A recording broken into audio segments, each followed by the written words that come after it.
everybody, thanks for tuning in. This is another episode of GRE Bites, your weekly update on all things GRE prep, grad school admissions. I'm Davis, an educator with 10 years of experience. And I'm Orion, founder of StellarGRE. So please email us at StellarGRE.com or check us out at StellarGRE@gmail.com or check us out at StellarGRE.com. That's the one. Okay, we've talked some about quantitative, we've talked some about the reading comprehension sections. There's also that last piece, which is the essay. The writing section. So let's start real basic. What is the writing section in general? Yeah, it's last, but it's also technically first in the test. So the first thing that students are going to do when they sit down for the GRE is take two 30-minute essay prompts. So the first hour of the test is spent writing essays. And the writing section doesn't get as much airtime as, say, the quant or the verbal sections. Mm-hmm.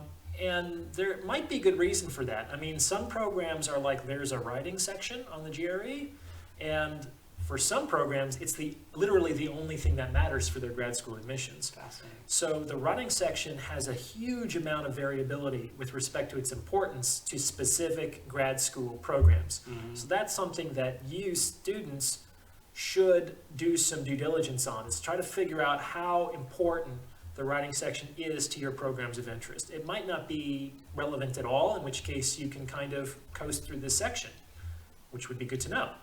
That's good. So it's like what, 2-3 sentence writing prompt at most, and you've got half an hour, and you have to write, what is it, 3-paragraph, 5-paragraph essay? What are you looking for? Well, the two prompts are a little bit different. One is called the issue prompt, and the other one is the argument prompt. The issue prompt is very similar to the writing section on the SAT, if you took it back in the day.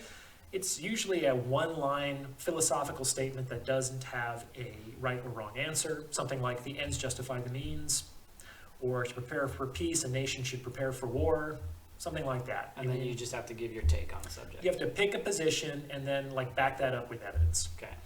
The second essay prompt is called the argument essay, and in this, you're not so much coming up with your own argument, you're evaluating somebody else's argument. So you're going to get a little pretext like, this following was a memo that was released by the mayor of small town last week. And then there's going to be a paragraph in which the mayor advocates for a new bike helmet safety law and provides some examples of why this should be on the books. Mm-hmm. And your job is not to kind of agree or disagree with whether people should wear helmets in bike or small town.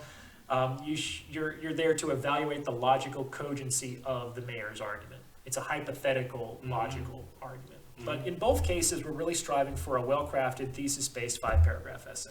Yeah, but this isn't a situation like in high school or like in college where you get to have an advisor, you get to spend some time doing this, write a first draft, write a second draft, edit it back and forth. So you have 30 minutes to write this. On a prompt you've never seen before. So I mean, it's hard to what's do. the hack? How do you break it? Well, it's kind of like in high school a little bit, in that you know how different teachers kind of had different things that were important, and that factored into their individual grading patterns. Mm-hmm.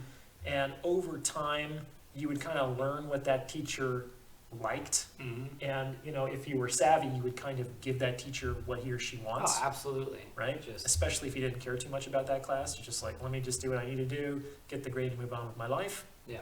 Well, that's what we're going to do here with the GRE essay set, is we just need to figure out what the graders care about, and then we're just going to swallow our pride, give them what they want, get the score that we want, and move on with the rest of our lives. Who's the grader? What do they care about? Yeah, what do you think? Who do you think the grader is? Well, it's definitely, there's got to be human involved at some point, but it's also so much is automated these days. I'm guessing the computer's involved also. You are correct. So technically speaking, there are two graders for your GRE essay. There's a human grader that has been trained by ETS to grade essays, and there is a computer algorithm. And you've done that before. Oh yeah, I started my career as an essay grader a long time ago. I got paid $1 an essay. $1 an essay? Yep. So you're wanting to move quick through these. That's something that you should know, is that graders are incentivized to move through your essay as quickly as possible. And let me tell you, when you have a stack of 500 essays on exactly the same subject to go through, Oh my God. there's nothing that you can write that I haven't already read. I'm not reading your essay to understand or appreciate your Yeah. essay as a grader. I'm reading your essay so that I can figure out as quickly and reliably as possible what number to give it so I can get $1 more and move on to the next essay. I mean, that's just Yeah, that's the economics of the reality, situation. yeah. I'm not, as a grader, the grader's not there to understand your essay, the grader is there to score that essay. And let me tell you, after you've read 10,000 essays, you don't have to read much of an essay to reliably sort it, like this is a 5, this is a 3, this is a 6. Like, you know what they feel like. What's the point? What's the point spread that you could get? The essay is a scaled score of 0 to 6 in half-point increments. Okay. So the big jump is between a 4 and a 4.5. A 4 is like the 55th percentile, and a 4.5 is like the 86th percentile. Damn, So there's that's a big half point yeah, difference. the standard distribution of the percentiles for the essay is huge. It's not normalized. And 4.5 is generally the median for pretty much all grad school programs in the country. So if you can get a 4.5, you're probably good to go. with But you respect to can this. get a perfect score on the GRE. Oh, you certainly can. So you can nail out 6s. You can, but you know it's harder and harder the further you go, because like a 5.5 is the 98th percentile, Okay. and a 6 is the 99th. So it's like those last couple, and a 5 is a 92nd. So those last 3 scores are like smushed into 8 percentile points. Well, you've taken students to perfect scores. Oh, yeah, yourself absolutely. included. So what's the hack? In man? fact, it's the writing section is the easiest section that you GRE to get a perfect score. So What? yeah, let me tell you. So it's like, so you have these 2 graders. You have the human and you have the computer algorithm, Mhm. which ETS calls the E-rater. And these 2 entities are both going to be scoring your essays independently. That's kind of why it takes 2 weeks to get your official scores, is because the computer can grade it lickety-split, but the human still needs to put his or her eyes on it. Well, how do they reconcile the 2 scores at the end? Well, according to ETS, 98% of the time, the human and the computer agree completely. Okay. If there's more than a 1-point discrepancy between the human and the computer, it goes to a second human, and then the score becomes the average of the 2 humans, Okay. which rarely happens, less than 1% of the time, it Yeah. seems like. So the human is there to be a CAPTCHA, basically. I'm not a robot. Okay. But they're trained by the same people. The algorithm's written by ETS, and then the graders are trained by ETS. They're looking for the exact same things. Exactly. So if the human and the computer agree 99% of the time, it's not that the computer is doing what the human is doing. Mm-hmm. The computer can only do what the computer is programmed to do. It has no Mhm. choice. It's because the human is doing what the computer is doing. Mm-hmm. So even though technically a human and a computer grade your essay, we really need to prioritize the computer, because the computer can only grade as the computer does, and the human will and is trained to grade as the computer does. Mm-hmm. So the computer's way of looking at it is paramount. Okay? And so what is it? It's a great question. So if you were to put yourself inside of a computer consciousness, this is a fun thought It's all experiment. quantitative. You're just looking for Mhm. yes or no on certain numbers, certain metrics. Well, yes or no is actually a qualitative question. That's Well, you can does do it that, but it's does a it little meet a harder. metric or not? correct. That's So what you're looking for. within a computer consciousness, the only thing that really is observable, the only thing that exists is quantifiable data, that which Numbers. can be counted. That's right.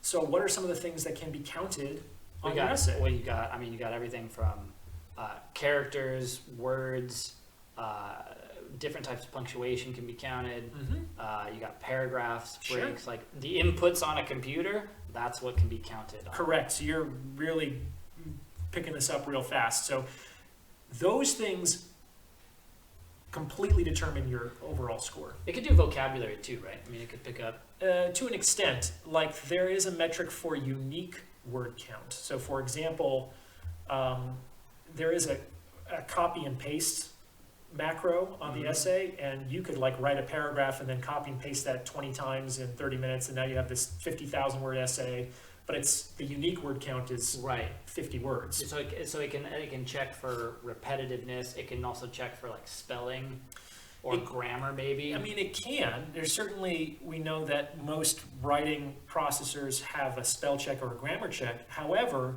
this is not, the GRE is not a test of English language mechanics. It's actually illegal for them to grade you on spelling or English grammar. That's great. So throw those out of your mind. You don't Yes, need to worry about. that's you don't need to huge. worry about. You don't need to spend time backspacing, correcting misspelled words. Those things are tested on the TOEFL, which is a test of English language, which is another one of ETS's tests. Mhm. The ETS makes the TOEFL and the GRE. They don't want to. That's Right. brand confusion. They don't want to compete with themselves. Right. So the GRE is an aptitude, not an achievement test. It's not there to test you how well you know English grammar. It's there to see if you are, let's say, prepared for the rigors of graduate school. Okay. Okay, so let's just get, I can't talk about the whole thing here and now, but the number one quantifiable metric that determines your overall score in the essay section is far and away total word count. Total word count. As long as they're not repetitive. Yes, you want to kind of write the same thing in slightly different language. Yeah. We want to, on some level, I tell this to students, embrace your inner B student. The inner A student, the inner perfectionist, is going to want to make sure everything is spelled right and everything makes sense and you have a very strong, coherent argument. But that means that you're going to write significantly less Yeah. than a student who is a little faster and loose with the spelling, doesn't know if it doesn't make 100% sense, the argument. This much B-level writing will always beat out this much A-level writing. So we want to embrace our inner Dang. B students. In fact, if you can write 800 words Mm-hmm. within the time limit in recognizable English about something that kind of has to do with the prompt, you're probably going to get a 4.5, which is that threshold of competitiveness for the vast majority of programs. 800 words. Wow. Now, it can't be about something totally off subject or unreadable, because then the human captcha will flag it. Right. And then it will be gibberish and it'll go to the second human grammar and we're like, what is this nonsense? And then you're going to be in that boat. Right. But as long as it's kind of having to do with the prompt and we like the spelling, the grammar is good enough that we can kind of appreciate the intended meaning, Mm-hmm. we're good to go. Dude, I could get into this all day because this is just it's so fun to break this essay. And so Oh, there's like so you just have many- you have to do just enough to like fool a human who's really just doesn't care and is trying to get through Yeah, that's a true. series of check marks too. But then you're optimizing for like you're saying the quantitative benchmarks that a computer program is going to be checking for. Correct. There's so much more I can say I about know, this, I but know. this is what I can say now, and hope to talk more about That's it fun. in future episodes. Awesome. Well, thanks everybody again for tuning in, and tune back in next week for another episode of GRE Bites, talking everything grad school prep, admissions, GRE. And if you want to have input on future episodes, please email StellarGRE@gmail.com. And to inquire about anything from signing up with courses with Orion or just GRE consulting in general, check out StellarGRE.com. Thanks, Davis. Thank you.